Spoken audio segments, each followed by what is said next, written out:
That was beautiful. Thank you, You. Wesley. Thank you. And with your voice too. Ah, that's awesome. All right.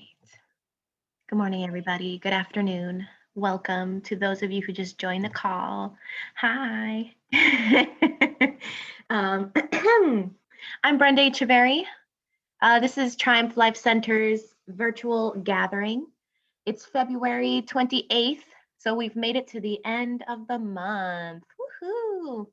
And so we'll be kind of celebrating the quote unquote end of Black History Month and the quote unquote beginning of Women's History Month, though those are continuous and daily in every moment, in every week, in every year. So today we'll be discussing radical healing in communities of color. And this will be kind of a continuation of our discussion about movement and dance and the body that we were having last week. So we'll start with our quote. When sleeping women wake, mountains move. And this is a Chinese proverb. When sleeping women wake, mountains move.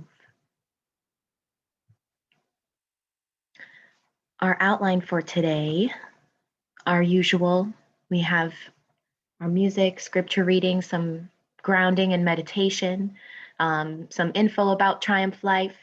We have our discussion. And you'll see, we have some art and music to share with y'all today. It's going to be great. So, our scripture reading, Judges 5:7, the New Bible for our time. The people in the cities, towns, suburbs, and rural areas were socially distant, in isolation. Their leaders were void of understanding until you, my sisters, arose as fearless women, sisters, daughters, and mothers in the land.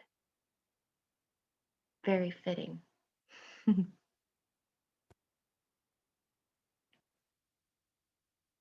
So, I'm going to invite you all to take some breaths with me, ground yourself, relax, and acknowledge your physical being. As we are all here together virtually, we are all still able to ground ourselves together in this way. So I have my singing bowl. I will strike it a few times, and I invite you to relax. If you like, you can close your eyes if that feels safe for you. Get into a position that feels good. You can, roll some tension out to wiggle a little bit if you need to. And as the bowl resonates, I invite you to inhale, hold, and exhale at any rate that feels good for you. So here we go.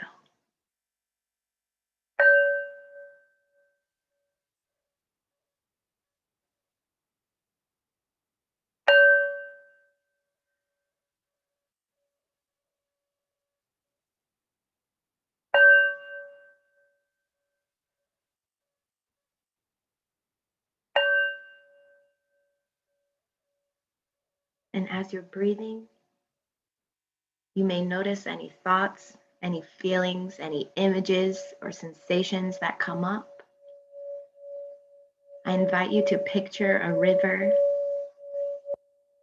and you are sitting on the shore and you're watching the water flow past you. The leaves and the branches move past you. And just as those move past, so do your thoughts. Your mind is like the river, and your thoughts are like those leaves and branches that float in the water. You see them, you acknowledge them, you might ponder them and consider them, but they will move on, as will you. That image has always helped me to understand that my thoughts and my emotions do not define me. I am more than that. I have the capacity to hold it all. The shore, the water, the leaves, the fish and the pebbles, the air.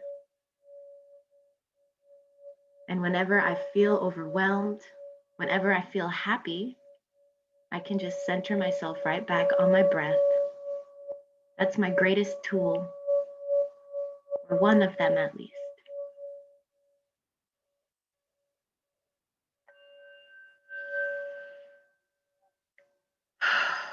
And as you breathe, you're welcome to let out a big sigh, a groan, whatever feels good in this moment.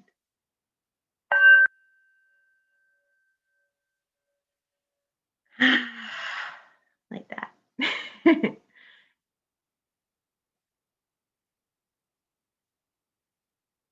I invite you throughout the gathering to always center yourself again on your breath. If you're feeling distracted, if you're feeling bored, if you're feeling really overwhelmed or excited. Together, we've strengthened ourselves in an expression of unity, love, and purpose to better relate to ourselves, to others, and the environment. Ashe. Thank you for breathing with me. It feels so good. So I will pass it to Nadia to please read our life affirming principles.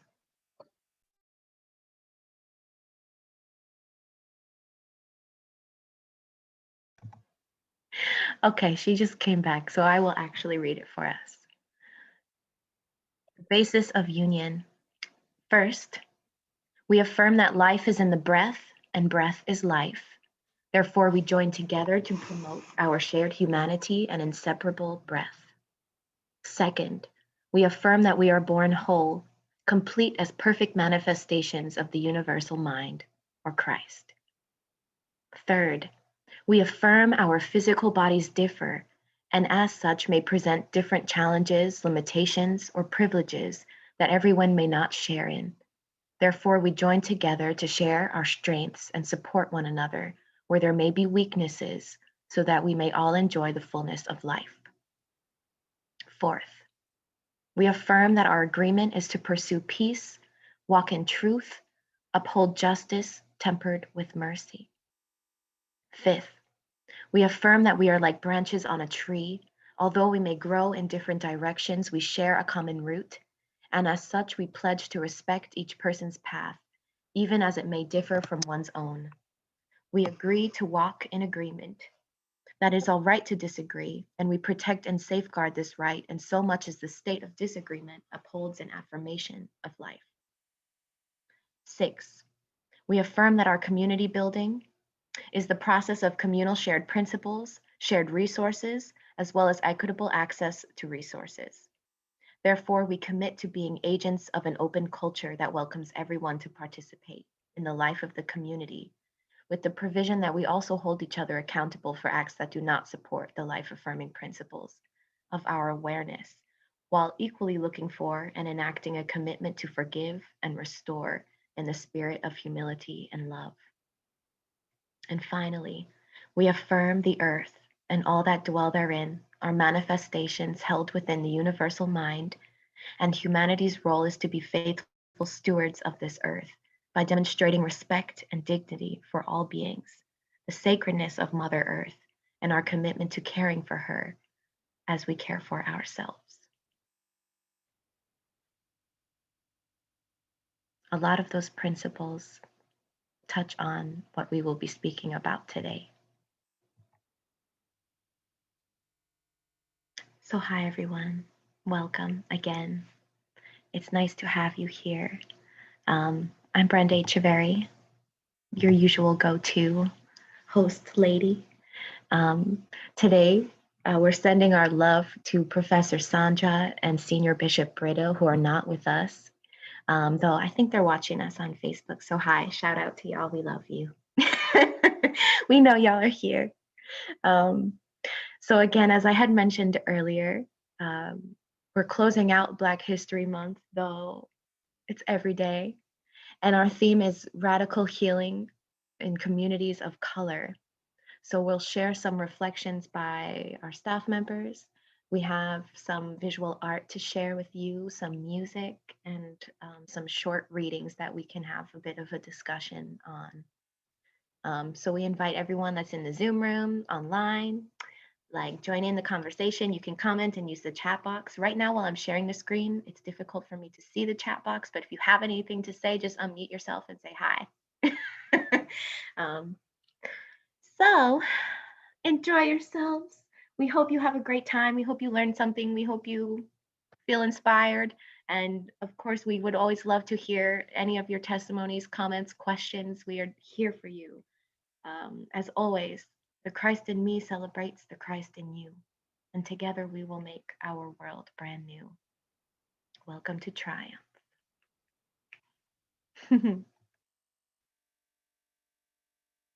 So we have our opening prayer. Nadia, would you mind reading it? Yeah, for sure. Opening prayer, unity of all. Hantoyo. Hantoyo means clear the way in the Lakota. Let us pray. God of surprises, you call us. From the narrowness of our traditions to new ways of being church. From the captivities of our culture to creative witness for justice. From the smallness of our horizons to the brightness of your vision. Clear the way in us, your people, that we might call others to freedom and renewed faith. Clear the way in us, your people, that we might call others to wholeness and integrity. Great Spirit, you call us from fear to faithfulness, from clutter to clarity, from a desire to control to deeper trust, from the refusal to love to a readiness to risk. Clear the way in us, your people, that we might all know the beauty and power and danger of the gospel. Ashe. Ashe, thank you. For those of you who are new to Triumph, I'll share some info about us. We opened on October 19th, 2019, under the umbrella of Triumph, the Church of the New Age International, founded in 1904. So we seek to further the work of founder Bishop Elias Dempsey Smith, who had a vision of a New World system that he fully believed was attainable through the shared practice of spiritual principles that would lead to our collective awakening or higher expression of the divine. Our vision is of an interdependent community formed from the tapestry of our individual and collective experiences of the divine that fosters both an embodied spirituality and epistemology as pathways to establishing a new world where all may share in the fullness of life. Triumph Life Center's mission is to promote the creation of new cultural practices and social and economic systems that are egalitarian, affirms our shared humanity, and hold sacred the earth and all life forms. To create a safe and sacred space where marginalized individuals and communities who may not have equal access to opportunities can connect up to expand both their spiritual and intellectual life and gain access to opportunities for personal growth through shared resources and support for developing spiritual gifts and intellectual pursuits. To honor the Sabbath as a time for individual and collective, spiritual, physical, emotional, and mental well being through shared music, spoken word, sacred readings, and when we're in person together, a meal, a communal meal. Our goal is to be a hub for conversations envisioning a new world order, creative arts expressions, emerging social entrepreneurships, promoting community-owned sustainable food systems for access to healthy living, expanding reverence and care for the earth in all life forms, forming alliances and building bridges across community barriers that mutually affirm our shared humanity.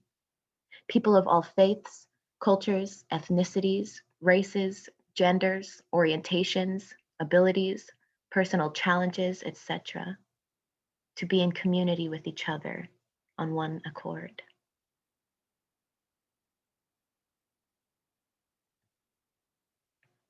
So we've got our sacred readings next.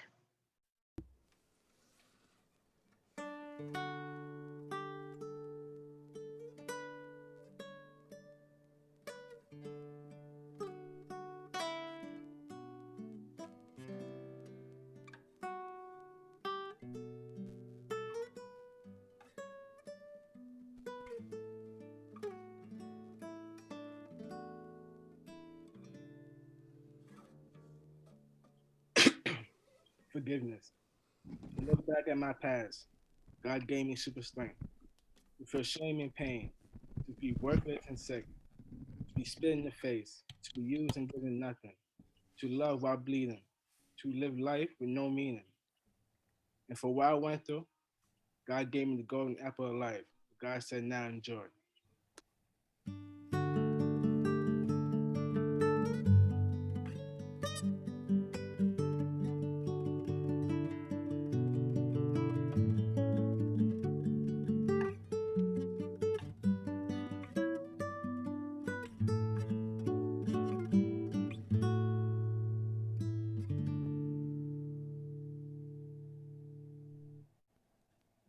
Divine. To walk with God is to walk on water. To love God is to love yourself.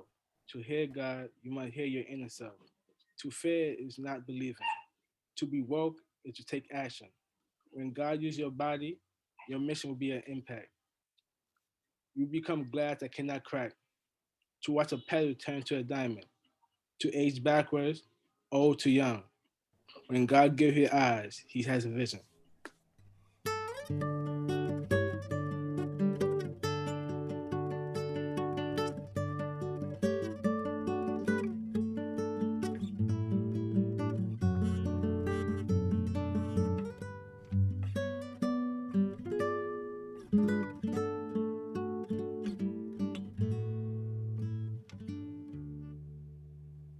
I love myself. I love myself so much. I want more of you. I love myself so much. I waited for you. I love myself so much. I didn't know I changed for you. I love myself so much. I started to glow. God said, "Whoa, I'm happy you know your worth."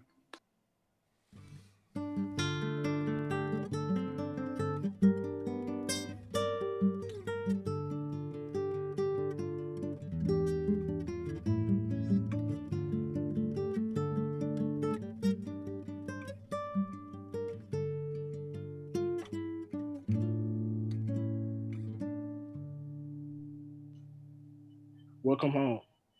We've been watching you for a long time. To endure so much and still have a pure heart. You can't rewind time, but we can give you a fresh start. What you've been through will become beautiful art. Welcome home. This is a place where scars become testimonies. Your rebirth will be a ceremony. Welcome home. This is where you belong. Welcome to Trident Church.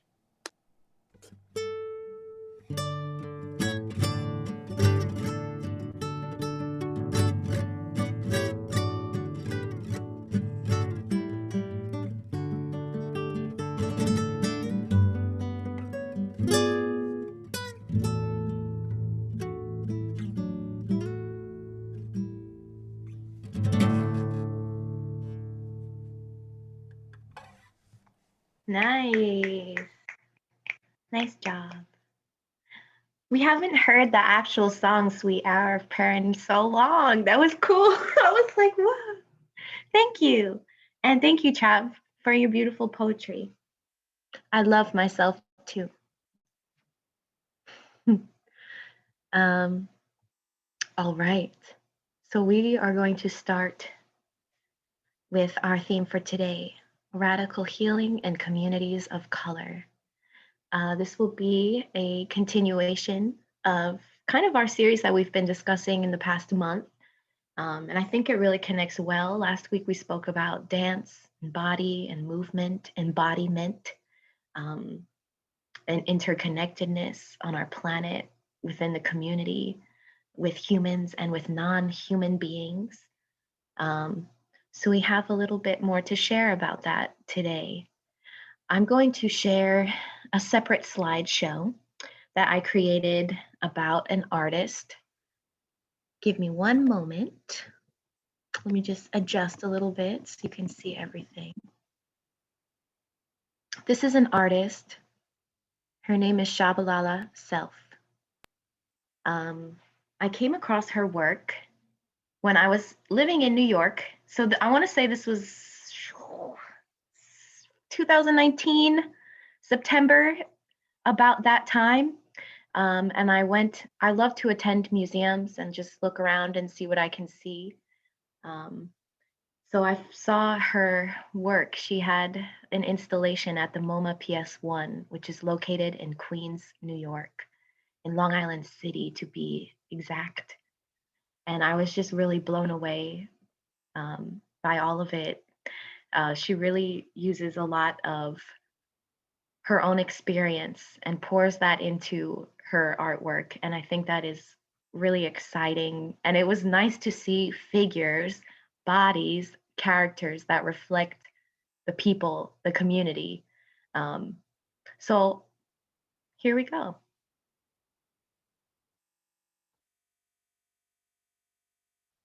So this is her on the right. She's sitting in her studio in front of one of her pieces of work, Shabalala Self. She was born in 1990 in Harlem, New York, where she was raised. So she was there her whole life, experiencing, observing, viewing. She received a Bachelor of Arts from Bard College, as well as a Master of Fine Arts from Yale School of Art. So she has quite some experience, and these were both in visual art and painting, I believe. She now has a studio in New Haven, Connecticut, that she works out of primarily. And she has shown her work internationally, and she's had, at least at the time of this publication in 2019, she had 9 solo exhibitions. So again, you'll see her sitting there on that yellow chair. If you notice, she has the knee pads, which I thought was interesting because she tends to work on the ground like this. You can see that her pieces are quite large.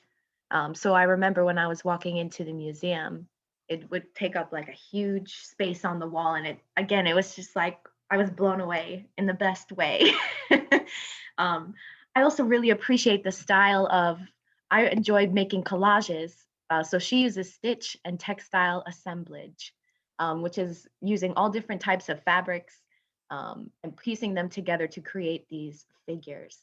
She says, dealing with the figure and initially being concerned with identity, I thought having this patchwork, this body that was comprised of multiple elements, spoke pretty accurately to the kind of identity I was trying to disrupt. I wanted to create the sense that an individual is made up of a lot of different aspects, some disparate, some related, some that are recognizable, and some that are not. And if you notice, she has that like the brick background, and that is kind of a theme that runs throughout her work. Again, a reflection of the New York City streets that she grew up on and in.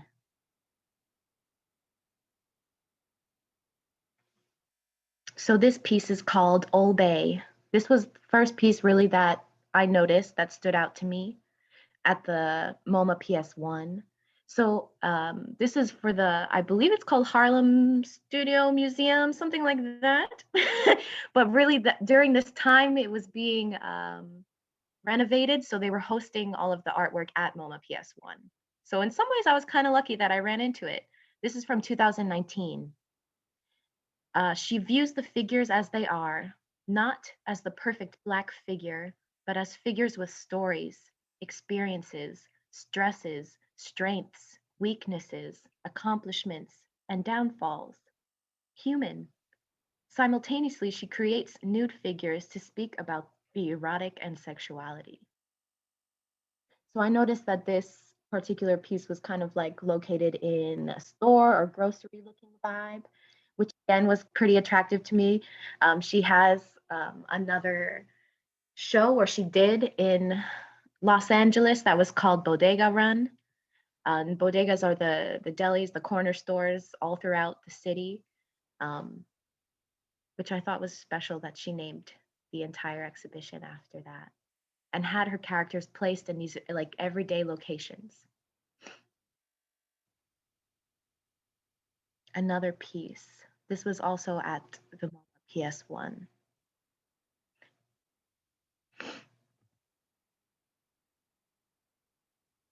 Okay.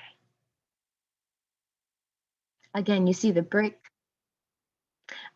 One thing I noticed really was the weapon and kind of like the figure looking back at you. I noticed a lot of her figures do that. So I was thinking a lot about that. If you have any thoughts or ideas about it, you're welcome to share. And again, this was in 2019, really before a lot of the protests and riots in New York City started going very intensely in 2020. Not that they weren't happening before, but this was a little bit before this time. Another figure called Dine. She says, my subjects are fully aware of their conspicuousness and are unmoved by the viewer. Their role is not to show, explain, or perform, but rather to be. In being, their presence is acknowledged and their significance felt. And again, I noticed that this figure is looking back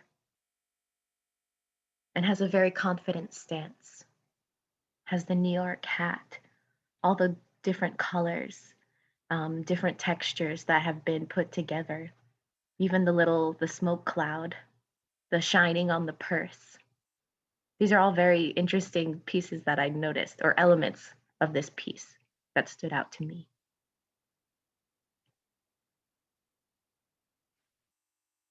And this is the last piece that I will show you. It's called Lucy in the Park. Shabalala's color palette reflects the loud streets of uptown New York.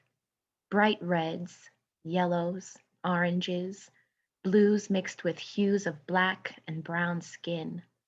Her work reflects the stories of the Harlem streets, which is inherently the stories of people throughout the African diaspora, African American, Caribbean, African, and Afro-Latinx communities that all made their way to call Harlem home.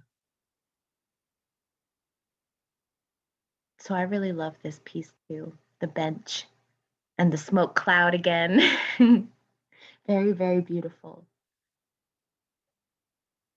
And again, figures that represent the community. If anyone is interested, you can look at her website, shabalalaself.com. I will share this on our social media pages, and when I get a chance, I'll put it into the chat box. She has an Instagram page that you can follow her on. Again, just her full name, Shabalala Self. And some of the articles that I read to get some of these quotes and get some more information about her work. So that's exciting. I'm going to stop sharing my screen for a moment. Brenda, you couldn't see the drawings. What? You couldn't see the drawings. In the last one was just text. Oh. It was supposed to be that way, but thank you. Does anyone have any comments, any thoughts that came up when they were looking at that? Have you heard of this artist before? Where did she get the name from? Because, I mean, unless her parents are really creative, that doesn't sound like something a typical parent would come up with. That's a good point. I am not sure. I didn't really see too much about her name. I heard an interview that she was like on a podcast, because I was even thinking, how do I pronounce this since I'm going to be saying her name? Yeah. It's a beautiful name. But okay, cool. This is the website. You're welcome to look. I'll see if I can find information and I'll let you know. Sure. And also, I see the chat. I'm sorry, but was anyone able to see any of the other pictures that I shared after the police officer? No, we didn't see them after the police officer. The police officer was the last one we saw. Okay, I'm sorry. I wish that I could have seen it. Sorry. Well, okay, give me a minute. Let's see. Are you able to see this? Now we see it. Hey. See, I say, okay. So this is the one that was called Dime, and she has the smoke, the New York hat. Okay. The next one, again, the last one, Lucy in the Park. And you see the bright colors, and she's sitting on the bench, the pigeon.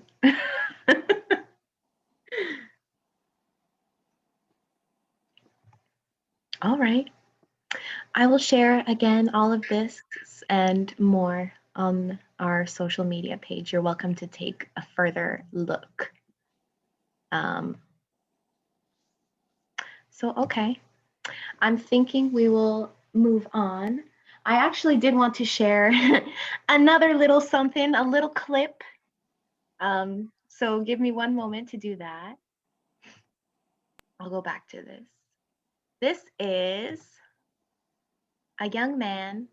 I heard his voice at some point. This video is from May 2020, so a little less than a year ago. And his voice is just so stunningly beautiful. And again, I thought it made sense with our theme and to celebrate Black History Month as well, just so you can hear. His name is Keydron Bryant, and this is his Instagram page. But if you type in his name, you can find videos on YouTube and any other social media pages that he might have. So let's take a listen. I'm a young Black man doing all that I can to stand. Oh, but when I look around and I see what's being done to my kind, every day I'm being hunted as prey. My people don't want no trouble. We've had enough struggle. I just wanna live. God protect me. I just wanna live. I just wanna live.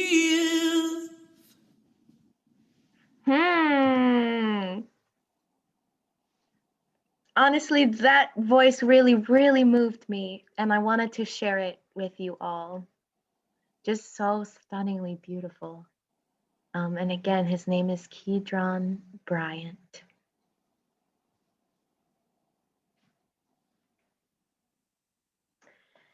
Okay, so without further ado, I'm gonna share a reading that kind of connects again with the theme that we've been discussing in regards to the body, in regards to embodiment, in regards to Mother Earth.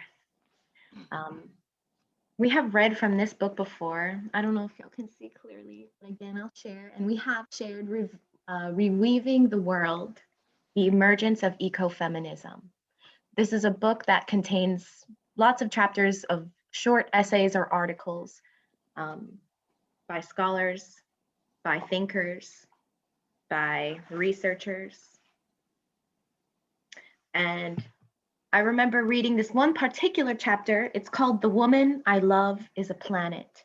The Planet I Love is a Tree.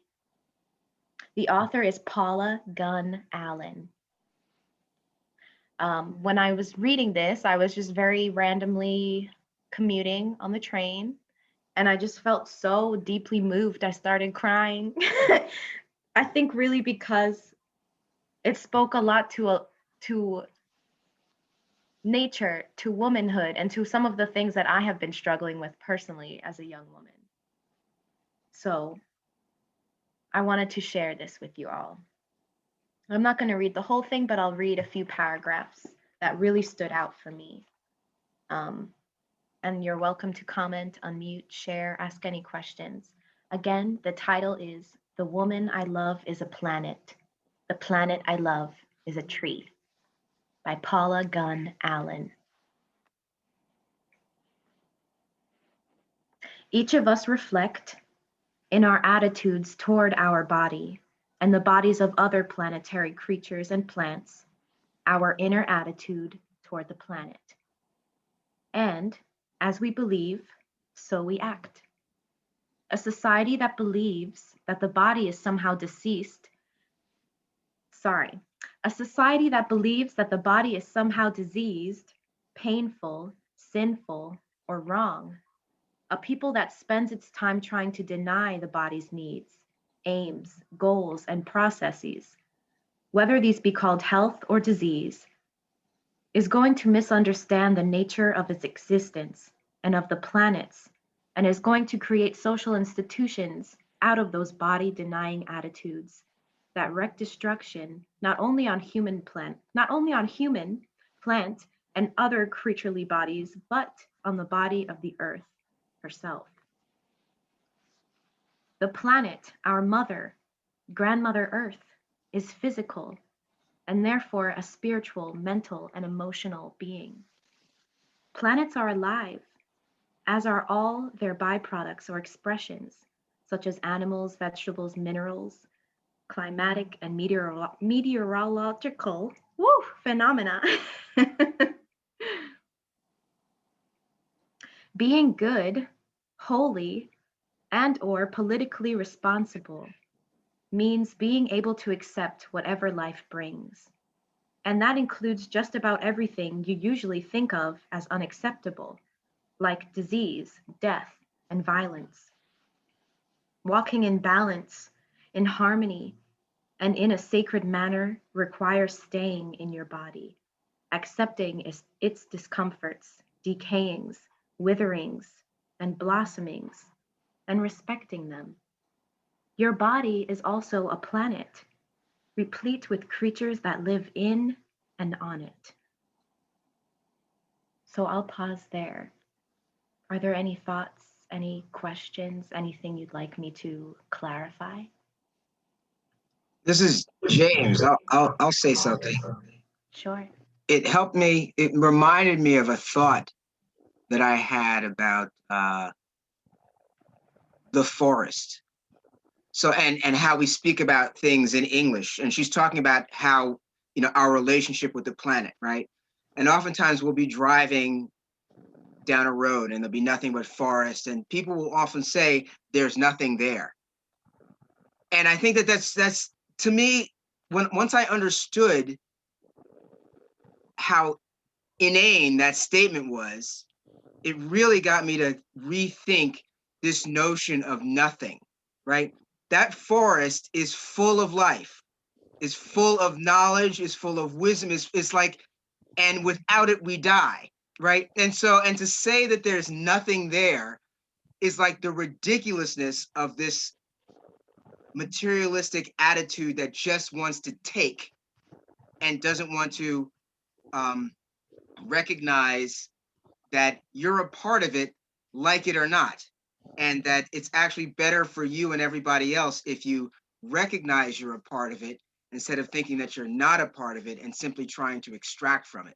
So that's just a kind of an ancillary kind of thought that kind of brings out one thing that she was talking about. So when next time you think, oh, there's nothing there, know that there's a whole planet there and that you're connected to it, and that, you know, the fact that there's nothing there because there's no mall, you know, is you know, I mean, think about it, the value of the property goes up once there's construction on it, Yeah. right?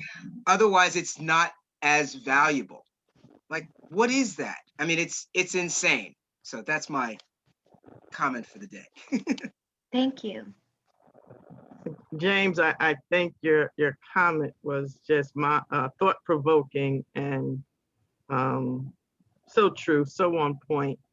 As I was listening to the reading, I was looking at it even from a young girl's to a woman's perspective in understanding ourselves and how we are seen in the world, but how we see ourselves. And when James gave that description, I was thinking of on a highway riding by and passing that forest, that as women, we can be judged that way by those looking at us and just at an image of us and what they see, that there's no value but for the purpose of a certain kind of relationship if it's what they're looking for.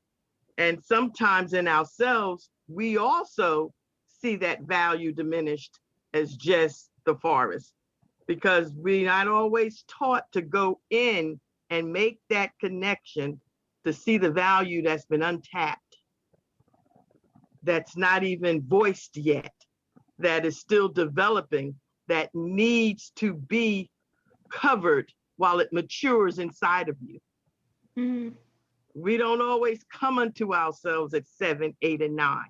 Some do. Some females' gifts are clear at 5 or 7.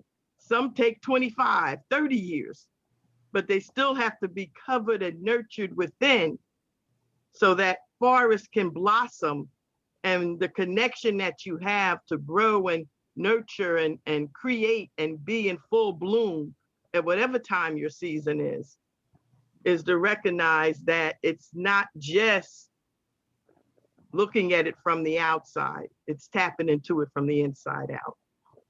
So thank you, Brenda. Thank you, James. I'd Sure. like to say something. Okay. Good morning, everyone. Hi. It's good to be back with everyone. To James and the person, Brandley. the person who just spoke. I totally agree with everything that you're saying, and I really appreciate your comments. I just want to add another little piece to this. And Brenda, thank you for the reading. I'm not aware, I should say, I was not aware of the reweaving the world. Reweaving the world. Yeah, I wasn't aware of it. I'm aware of the concept, but I was not aware that there is a book that has these various essays from various people. So of course that's on my reading list. But what I want to add to that is that the reflection of dishonoring or not finding Mother Earth as sacred begins with the individual. There's something about how humanity tends to focus outward in such a way that prevents one from recognizing that the interconnection between humans, humanity, and all other life forms is very, very unique. And so I like to think of starting with the person. The person has to come to recognize the sacredness of who and what one is. And once you're able to grasp that, then there's a real good possibility the bridge has been cast. You can move towards looking at and seeing and feeling the forest, the trees, the plant world, all the other life forms as being a part of who and what I am, what you are, what we are. There is no separation. The separation is a dichotomy. It's a false dichotomy. And I think the way it's changed is by what this young woman wrote, but also by how we begin to perceive ourselves as a part of, an integral part of this life force that is on Mother Earth. I know as a young child, when I look back on it, I was really blessed because I had grannies who helped me to recognize that nature is what you look to when you really and truly feel like everything around you is falling apart. Mhm. One of the things that I believe right now that is missing in all that we're going through on this planet is the disavowing that nature can bring us something wonderful, that nature can heal, that nature can instill in us something that's higher and greater than what is in what we perceive as important. So I really appreciate the reading. I appreciate the comments. And I just wanted to add that little piece because as most of you know, I am a tree person. I love my trees. I love them. I love them. I love the forest. I love all the plant kingdom, but the trees are especially important to me. Thank you for listening. Thank you. Thank you for your contribution. I want to share a comment on, the things speaking to you notion. She says she loves your trees, and I love my mushrooms. I realized so that mushrooms were the only food that actually spoke to me before I ate it. It was really weird because at my job, a whole pallet of mushrooms was left there. So basically we had, but a pallet of mushrooms is probably about 800 pounds of mushrooms. So there was lots of mushrooms to eat for a while. So I was eating mushrooms, and then I sat down and I learned a little bit about mushrooms and how they spore, and they're basically like clones of clones of clones of clones. And I was eating it and I was like, and you know, mushrooms, they're not plants, they're not animals, they're this fungus in their own kind of category. And I swear, like the mushrooms spoke to me and said, we're here to be eaten, you know? And it was interesting. It was, and partially, you know, it's like kind of, okay, wanting to eat more raw foods and what raw foods can I eat? And it ended up being mushrooms. So I encourage you all to eat more mushrooms if you're not allergic, because if you listen, they will speak to you. That's great. I Well, agree. The plants speak. You can communicate with them. well, James, I find something we have in common. I love mushrooms. I can't tell you why I saute them. I just love them, you know, so I can relate to that. They're a meal in themselves. Yes. But there's two things in nature that warms my heart, that is a healing for me. And it's funny because a lot of people I talk to wants the snow to go away, want the snow to stop. I love snow. I can't tell you how heavy my heart was with everything that was going on last year. I remember the first day they forecast snow. I made sure I cleared my calendar. I had my hot chocolate. I had my book. I had my seat by the window, and we got an inch. I had brand new snow boots that I had not wore for 2 years, had not wore them yet. They were still brand new. Had a brand new winter coat ready for the cold. But I was so glad this year I got the snow. It's like a kid that comes out of me, and it's just amazing to me. And I can't explain what it does to my heart. It feels like there's a new awakening that anything's possible, that and I love the snow when it comes down and you could actually see the shape of the flake as it's coming out down the window, and you can feel it on your face. It just says anything's possible to me, that there's a purity in life that comes down with the snow. And I can go on, but snow to me is just a life changer. The celebration of nature, it feels so good. And that in itself is healing. You're right. It makes you feel like a kid again. I have some more to share, so I'll keep going. I guess I'll start with this one sentence or two sentences. We are not her, but we take our being from her. And in her being, we have being. And in her life, we have life. As she is, so are we. That's like that reflection piece, that we are connected, that we reflect our planet, our Mother Earth. I really like how this author worded that. And I have two more paragraphs that I'll share. What can we do, rejoicing and honoring, to show our respect? We can heal. We can cherish our bodies and honor them. Sing hey ya hey to our flesh. We can cherish our being, our rages, our anguishes and griefs, our disabilities and strengths, our desires and passions, our pleasures and delights. We can, willingly and recognizing the fullness of her abundance, which includes scarcity, and muchness, enter inside ourselves to seek and find her, who is our own dear body, our own dear flesh. For the body is not the dwelling place of the spirit, it is the spirit. It is not a tomb, it is life itself. And even as it withers and dies, it is born. Even as it is renewed and reborn, it dies. Think, how many times each day do you habitually deny and deprive her in your flesh, in your physicality?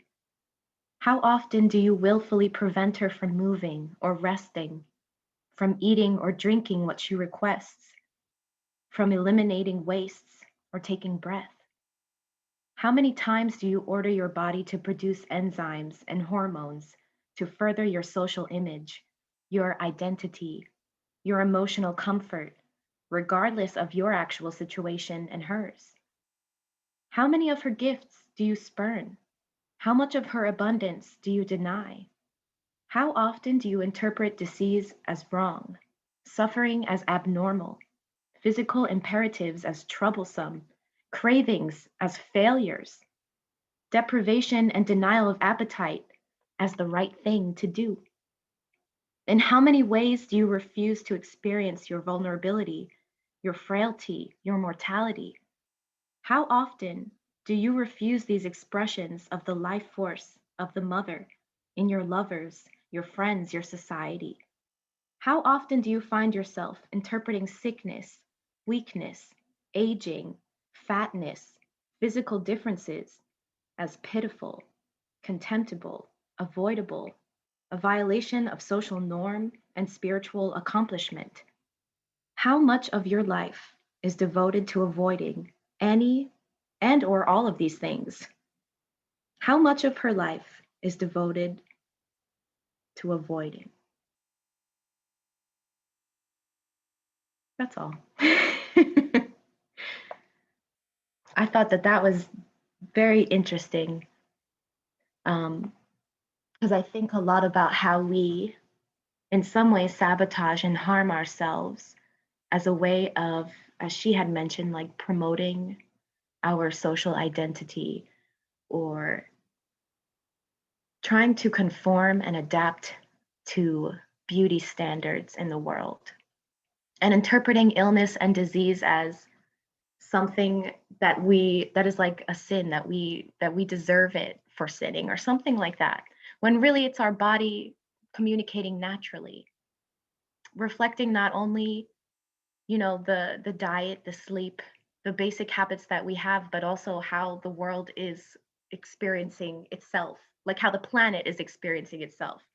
I think, as we had mentioned last week with embodiment, the pollution, the deforestation, and the suffering of the world at large, across the world, somehow ripples back and still affects me here in my home. I just wanted to bring that up. Any thoughts, any words, anything that I can clarify or repeat for you?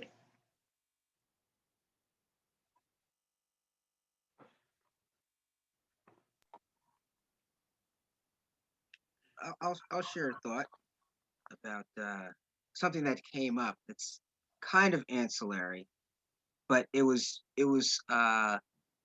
related to, knowing and maturity, right? And having another conversation with a friend. And this seems to be a theme that I think really makes sense, that, when a sign of maturity is being able to recognize that the more you know that you know, the more that you know that you don't know, and that grows exponentially. And in that, being willing to change once once a position that you're holding is found to be untenable, right? And that's the sign of maturity. As like she was talking about all these opposites and, disease and, and it just, we all have our own take on all of those things.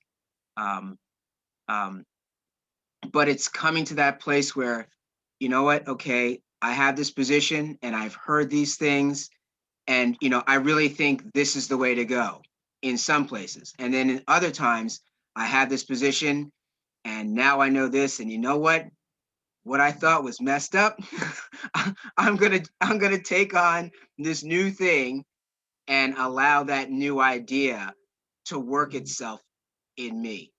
Mhm. That's a kind of, a mature kind of overlay to what she's getting at. You can always change your mind.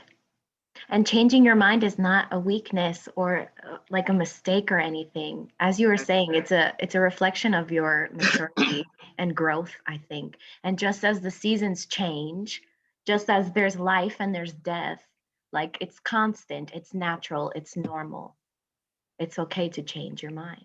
Yeah, it's okay to change your mind because your mind as a dynamic system is constantly changing anyway, Yeah. right? I'm not the same person I'm not the same person I am now as I was before I made that statement, right? That statement has impacted me and I'm no longer the same. You know, people always kind of make fun of me because they're like, okay, which James are we talking with today? You know, but it's true. I'm not the same, you know, and you're not the same. I agree. Another thing that you had said reminded me of a lyric from Janae Aiko. She says, "The more that I see, the more that I know that I don't know anything at all." Yeah, it's true. And it brings a kind of it does two things. It brings a kind of humility that you when you approach something new, you can be open to it. And also a compassion for people who are stuck in the loop of I'm right and can't get out, right? You can be right and be open, right? But you can be right and stuck and not able to see how it needs to be finessed in this situation as opposed to this one. So I like that. Janae Aiko, like Yeah. Aiko all AIKO. day, AIKO. Janae Aiko. It's 12:57. We have about 5 minutes. Is there anyone else who would like to speak before we start to close out? I just wanted to give the thought to everyone uh, with the virus and being more at home. Uh, for some people, it gave them an opportunity to reconnect back with nature by going for walks. When we were in the lockdown so much, you had to go outside and find a trail to walk. But in the day and time that we live in, disconnecting from nature, I don't believe is healthy. So if we can grab a friend, grab a child, welcome someone to find a way to walk in those woods, take that trail and see the trees, look at how our environment and our nature is changing, to reconnect back to seeing, smelling, hearing as we step into to spring, and see the impact of how we're even changing our environment. One person, what we do matters. And to make that a conscious choice to reconnect, but mostly to invite young people to explore and reconnect to nature. I have a memory of my grandson. He was about 18 months old, and he was like standing outside, and there's this huge tree by his house, and his little neck was breaking trying to see the top of the tree, but he was so in awe of that tree, and he still loves trees. That they were amazing him at 18 months old. He kept looking, and he kept pointing. He was trying to understand how do you get up there? What is that way up there? How is that tree there? And so nourish that. If you see someone loving environment, loving nature, don't dismiss them if they want to bring rocks in the house. I was a mud person. I wanted the mud in the house. I wanted to eat it. Encourage that connection. Absolutely. You're right that in the context of our current lives right now with the pandemic, how it's hitting us globally, again, that interconnectedness, everyone everywhere is affected by this virus, by this illness. And also like how our virtual lives are really affecting our mental health and how the connecting back to nature can really support us through this time and how it feels even more like contrasting now to be able to go outside into the sun, into the rain, into the snow, and feel it and be with it. Because being stuck, when you're so stuck inside, I guess it's like it's even more freeing and thrilling to be out in it. Thank you for sharing that point. Okay. So if it's all right with everyone, I have one more song I would like to show you all. And then we will close out with our announcements, prayers, and the such. Sound good? All right. So my video is a little bit small, but I just wanted to share it so you can hear it. I really appreciate this artist.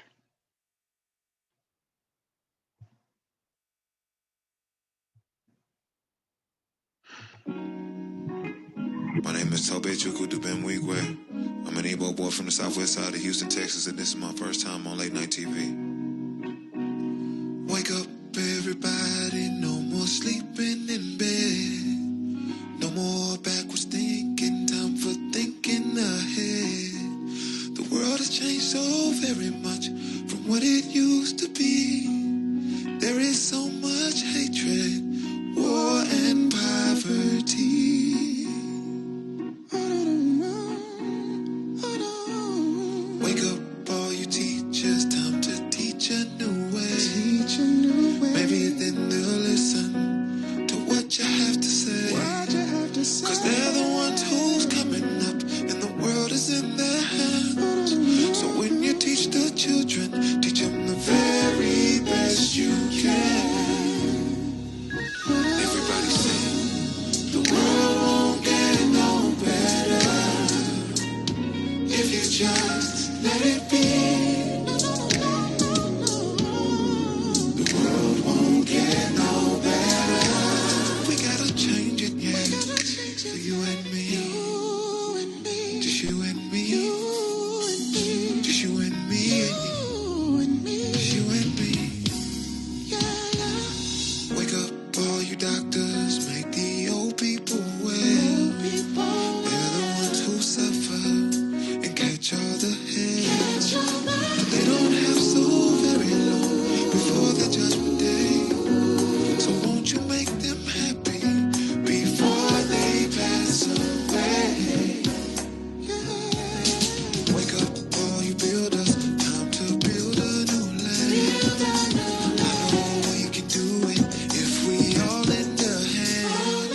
The only thing we have to do is put it in our mind. Surely things will work out. They do it every time. Everybody sing, the world won't get no better if you just let it be. The world won't get no better. We gotta change it, yeah. Just you and me. Just you and me. Just you and me. Just you and me. Look, the world won't get no better. The hood won't get no better. The world won't get no better. We gotta change it, yeah. Just you and me. Everybody sing. The world won't get no better. The hood won't get no better. The world won't get no better. We gotta change it, yeah. Just you and me. Yeah, yeah. Yeah, yeah. We gotta. Everybody sing. Come on. No music. Yeah. All around the world. Come on, come on. We gotta change.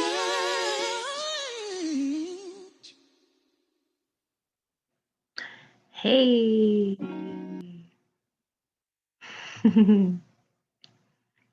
That was cool. That's Tobin Wigwe.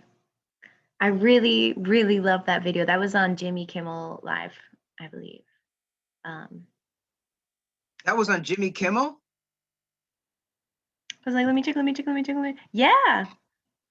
In the Wow, I beginning, mean, he mentioned, that's- he's like, this is my first performance on live TV.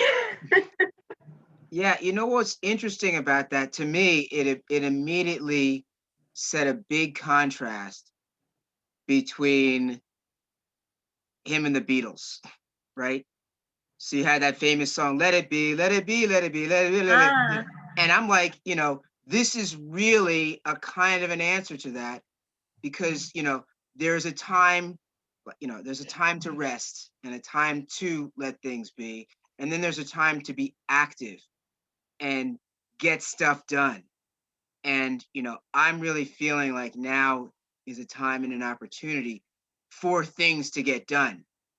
And, you know, and all, and when that happens and, artists are feeling that too is a good sign, And then the next step, of course, is the hard part, is how do you organize to make it better?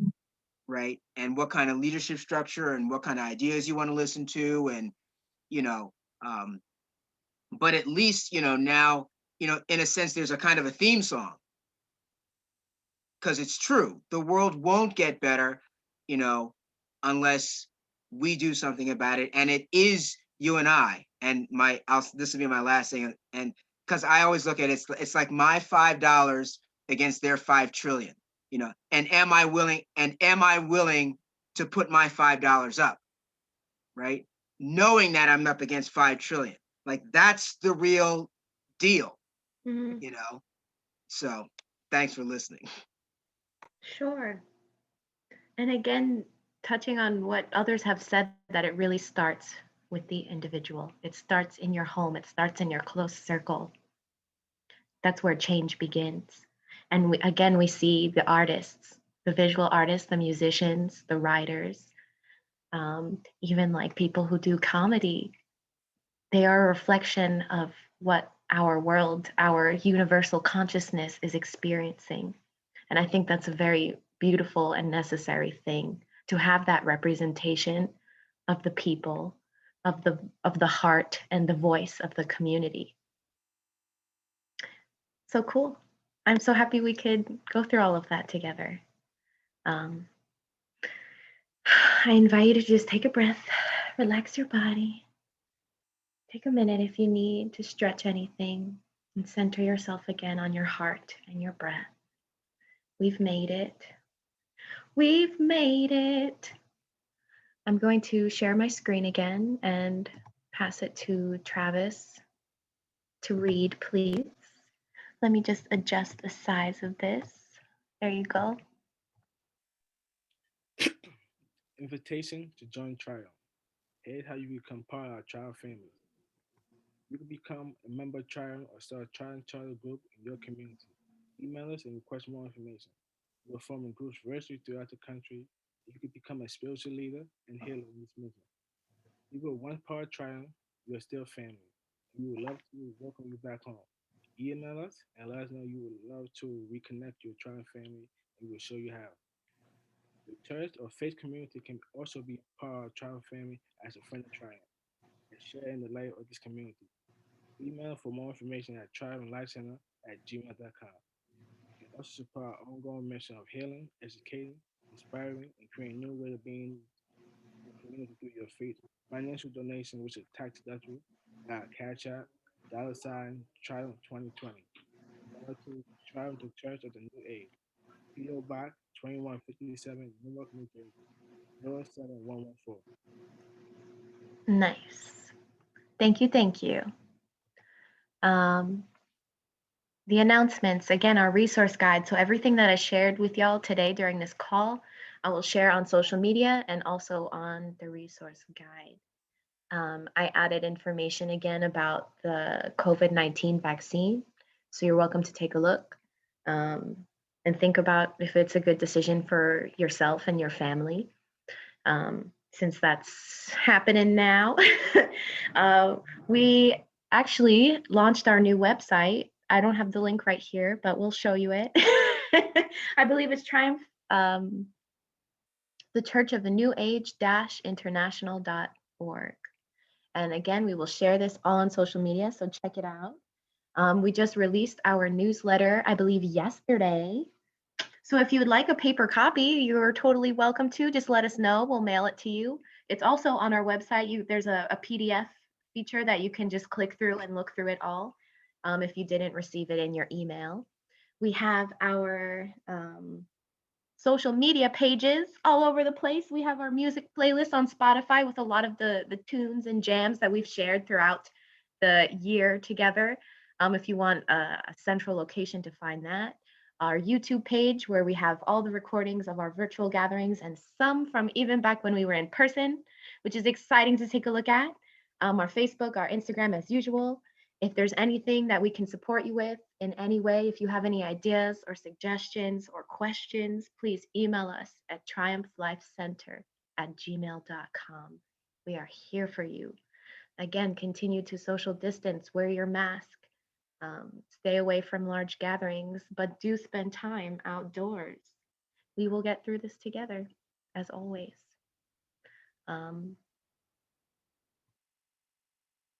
Our words to live by for today. The rise of the feminine within us all will heal our world. And I will pass it to Wesley for some closing music, and then I will read our closing prayer. Go ahead, Wes.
Thank you. The other let it be.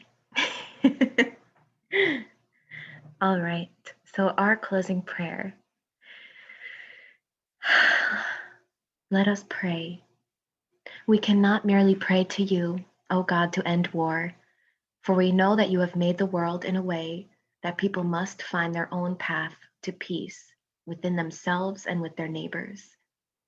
We cannot merely pray to you, O God, to end starvation, for you have already given us the resources with which to feed the entire world, if we would only use them wisely.